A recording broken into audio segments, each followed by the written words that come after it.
1 apreldan naqd pulsiz hisob-kitoblar bo'yicha yangi tartib kuchga kiradi. Bu bo'yicha Respublikamiz Prezidentining naqdsiz hisob-kitoblarni ommalashtirish va yashirin iqtisodiyot ulushini qisqartirishga qaratilgan qo'shimcha chora-tadbirlar to'g'risidagi farmoni qabul qilingan bo'lib, uning ijrosi yuzasidan targ'ibot tadbirlari o'tkazilmoqda. Naqdsiz hisob-kitoblarni ommalashtirish hamda biznes yuritishda raqobat muhitini yanada rivojlantirish, mamlakatimizda yashirin iqtisodiyot ulushini qisqartirishning samarali mexanizmlarini joriy etish maqsadida qabul qilingan ushbu farmonda savdo va xizmat ko'rsatish sohalarida aholi tomonidan to'lovlarni naqd pulsiz amalga oshirish ulushini 75% ga yetkazish maqsad qilingan. Tegishli mutasaddi tashkilotlar, moliya va soliq idoralari tomonidan bu borada tizimli ish tashkil etilmoqda. Markaziy bank va soliq idoralari bilan hamkorlikda barcha savdo va xizmat ko'rsatish obyektlari banklarda generatsiya qilinib, QR kod orqali elektron to'lovlarni qabul qilishni yo'lga qo'yish choralari ko'rilmoqda. Naqdsiz hisob-kitoblarni ommalashtirish bo'yicha qator ishlar amalga oshirilmoqda. Xususan, benzin quyish shoxobchalarida ham infokiosklar o'rnatilib, aholi qulayligi uchun agarda bank kartalari yoki mobil ilovalar orqali to'lash imkoni bo'lmasa, shu kabi infokiosklar o'rnatilib, aholiga qulaylik yaratilmoqda. Shuningdek, jamoat joylarida, bozorlarda, savdo markazlarida aholiga qulaylik yaratish maqsadida monitoring olib borilmoqda.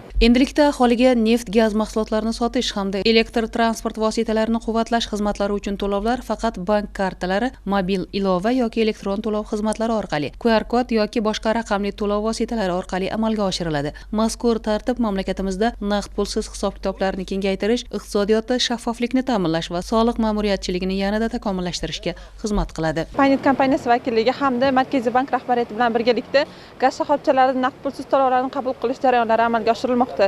Shu jumladan gaz zapravkamizga QR kodlar o'rnatildi, infokiosklar joylashtirildi. Bu jarayonlarning asosiy maqsadi yashirin iqtisodiyotni oldini olish hamda fuqarolarga tez va qulay ravishda to'lovlarni amalga oshirishlarini ta'minlash. Keyin fuqarolar QR kodni skanerlash orqali 15 ta ilovadan to'lashlari mumkin bo'ladi. Hamda infokiosklarimiz orqali UzCard va barcha kartalarni to'liq ravishda to'ldirib olishlari mumkin bo'ladi. Mazkur tizim savdo jarayonini to'liq raqamli shaklda qayd etish imkonini beradi. Ushbu tartibni joriy etish soliq tizimi uchun bir qator ijobiy natijalarni ta'minlaydi. Xususan, aylanmalarning shaffofligini oshiradi. Bu esa real tovar aylanmasini aniq ko'rishga yordam beradi. Eng muhimi, yashirin iqtisodiyot ulushi kamayadi. Soliq tushumlari barqarorlashadi. Barcha savdo operatsiyalari raqamli platformada qayd etilganda, davlat byudjetiga tushadigan soliqlar hisob-kitobi yanada aniq bo'ladi. Buni afzalliklari tomonlari juda ko'p. Savdo shoxobchalari, yoqilg'i quyish shoxobchalarida bularni o'rnatilgani mijozdagi qulaylik yaratyapti, vaqtini tejayapti va naqd pulsiz to'lovlarni amalga oshirishga